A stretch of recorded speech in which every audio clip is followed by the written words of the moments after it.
Hello বন্ধুরা, লিটস কুকে নতুন একটা রেসিপিতে আপনাদের সকলকে স্বাগত জানাই। আশা করি আপনারা ভালো আছেন। ঈদে সেমাই ছাড়া আমাদের হয় না। সেমাইয়ের একটা আইটেম চাইই চাই। সচরাচর আমরা যেভাবে সেমাই রান্না করি তার থেকে যদি একটু ভিন্ন রূপে আর ভিন্ন স্বাদে তৈরি করা হয় তাহলে কিন্তু খেতেও ভালো লাগে। সেই জন্য আপনাদের সঙ্গে একটা ঈদ স্পেশাল সেমাই রেসিপি শেয়ার করব। আশা করছি আপনারা এই ঈদে এটা তৈরি করবেন। তাহলে চলুন বন্ধুরা, আর দেরি না করে রেসিপিটি দেখে নেওয়া যাক। আজ আমাদের রেসিপি সিমাই কাস্টার্ড কাপ। সিমাই কাস্টার্ড কাপ বানানোর জন্য প্রথমে আমি এখানে 150 গ্রামের মতো সরু সিমাই নিয়েছি। এবার এগুলোকে হাত দিয়ে ভেঙে নিচ্ছি। একটা প্যানের মধ্যে দিচ্ছি 2 টেবিল চামচ ঘি।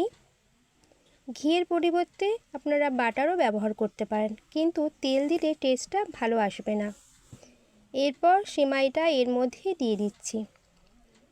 2 থেকে 3 মিনিট সেমাইটাকে ঘিয়ের সঙ্গে খুব ভালোভাবে ভেজে নিতে হবে। আর ভাজার সময় ফ্লেমটাকে লোতে করে দিতে হবে, আর খেয়াল রাখতে হবে যেন পুড়ে না যায়। সেমাইটা ভাজা হয়ে গেছে। এবার এর মধ্যে দিচ্ছি 1/3 কাপ কনডেন্স মিল্ক। কনডেন্স মিল্কের পরিবর্তে চিনি ব্যবহার করলে হবে না। এই রেসিপিতে কনডেন্স মিল্কই ব্যবহার করতে হবে। 2 থেকে 3 মিনিট এভাবে এটাকে নাড়াচাড়া করে নিতে হবে। যখন দেখবেন সেমাইটা আঠালো হয়ে আসবে তখন এটাকে নামিয়ে নিতে হবে। এবার আমি সেমাইটাকে বাটির আকারে শেপ দেব। সেই জন্য এখানে আমি কাপকেকের মোল্ড নিয়েছি। আপনাদের বাড়িতে কাপকেকের মোল্ড না থাকলে ছোট বাটি দিয়েও করতে পারবেন, কোনো অসুবিধা হবে না। এবার এই মোল্ডের মধ্যে সেমাইটাকে দিয়ে একটা চামচের সাহায্যে বা হাতের আঙ্গুলের সাহায্যে চেপে চেপে দিতে হবে। চারিদিকটা চেপে চেপে বসিয়ে দিতে হবে, আর এমনভাবে এটাকে সেট করতে হবে যেন সাইডের দিকটা উঁচু আর নিচের দিকটা একটু গর্ত থাকে। সেটা দেখতে যেন কাপ বা ছোট বাটির মতো মনে হয়। আর এই কাজটা সেমাইটা গরম থাকা অবস্থায় করতে হবে, তা না হলে শেপটা ঠিকমতো আসবে না। এবার এটাকে নর্মাল ফ্রিজে আধ ঘন্টার মতো সেট হওয়ার জন্য রেখে দিতে হবে। এবার মালাই তৈরি করব। সেই জন্য একটা প্যানে দিয়ে দিচ্ছি 2 কাপ গরুর লিকুইড দুধ, আর এর সঙ্গে দিচ্ছি 4 টেবিল চামচ কাস্টার্ড পাউডার। জলে গুলে নিয়েছিলাম, এর মধ্যে সেটা দিয়ে দিচ্ছি। এবার দুধের সঙ্গে খুব ভালোভাবে মিশিয়ে নেব। এই সময় গ্যাসের ফ্লেমটাকে অন করতে হবে। এবার গ্যাসের ফ্লেমটাকে অন করব। কন্টিনিউয়াসলি এটাকে এইভাবে নাড়াচাড়া করে দিতে হবে, তা না হলে দলা পেকে যাবে।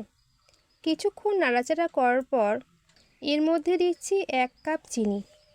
চিনিটা দিয়ে খুব ভালোভাবে মিশিয়ে নিতে হবে। দেখতে পাচ্ছেন এটা ঘন থকথকে হয়ে এসেছে আর কালারটাও চেঞ্জ হয়ে এসেছে। এবার এর মধ্যে দিচ্ছি কিছু ড্রাই ফ্রুটস। এটা একেবারে অপশনাল, এটা আপনারা স্কিপ করতে পারেন। গ্যাসের ফ্লেমটাকে বন্ধ করে দেব। আধ ঘন্টার পর দেখুন বন্ধুরা কি সুন্দর সেট হয়েছে আর দেখতে বাটির মতো লাগছে। এবার এই বাটির উপরে মালাই দিয়ে দিচ্ছি, আর ডেকোরেশনের জন্য কিছু ড্রাই ফ্রুটস, আমন্ড, কাজু বাদাম, পেস্তা আর কিশমিশ, এগুলো আমি চপড করে রেখেছিলাম, সেটা উপর দিয়ে দিয়ে দিচ্ছি। তো তৈরি হয়ে গেল সিমাই রাবড়ি কাপ। এই সিমাইয়ের কাপগুলো দেখতে কিন্তু অনেক মজার। আশা করছি আপনারা বাড়িতে ট্রাই করবেন আর আমাকে কমেন্ট করে জানাবেন। ভালো লাগলে চ্যানেলটিকে সাবস্ক্রাইব করে আমার চ্যানেলের পাশেই থাকবেন। ততক্ষণে ভালো থাকবেন, সুস্থ থাকবেন। ধন্যবাদ।